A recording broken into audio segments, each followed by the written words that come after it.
My name is Nathan Lesher, and the topic I did my presentation on for current issues in esports is fantasy esports. So to begin, what is fantasy esports? Fantasy esports lets participants create virtual teams of professional esports players. Teams earn points based on real-life player performances in tournaments.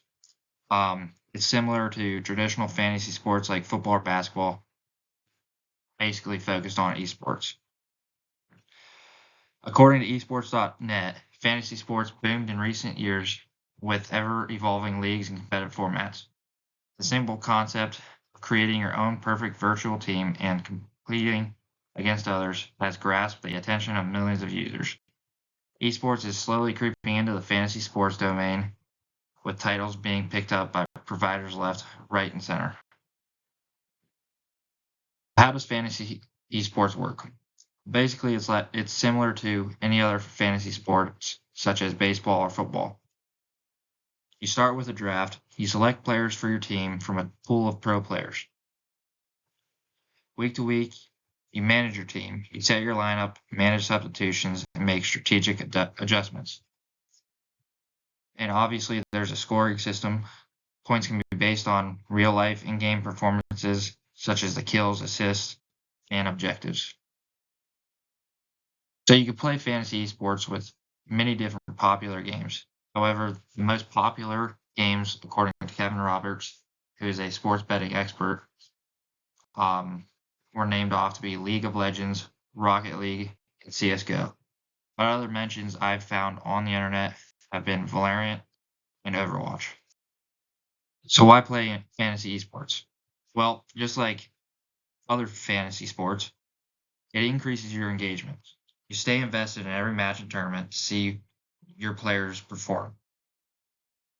It also comes with communication interaction. You can compete with your friends or fans in the different leagues. And also, it helps your skill development. You can hone analytical and strategic thinking by performance of professional players. So there are many different platforms that offer fantasy esports. However, the top fantasy esports apps, according to FanClash, come out to DraftKings Esports, Sleeper, FanClash, and Thrive One. So just like any other fantasy sports, fantasy esports comes with its challenges. The first one being data accuracy. Real-time player stats can sometimes lag or contain errors. Number two being the learning curve. New users such as myself or any other players that don't play video games that much, it may take time to understand the scoring and game mechanics. And the last being legal restrictions. Some regions of the United States or world don't offer fantasy esports because of the gambling laws. Just like esports as a whole, there is a future in fantasy esports. The first being expanding titles. More games and regional tournaments are being integrated, which allows more freedom for fantasy esports. The technological integration.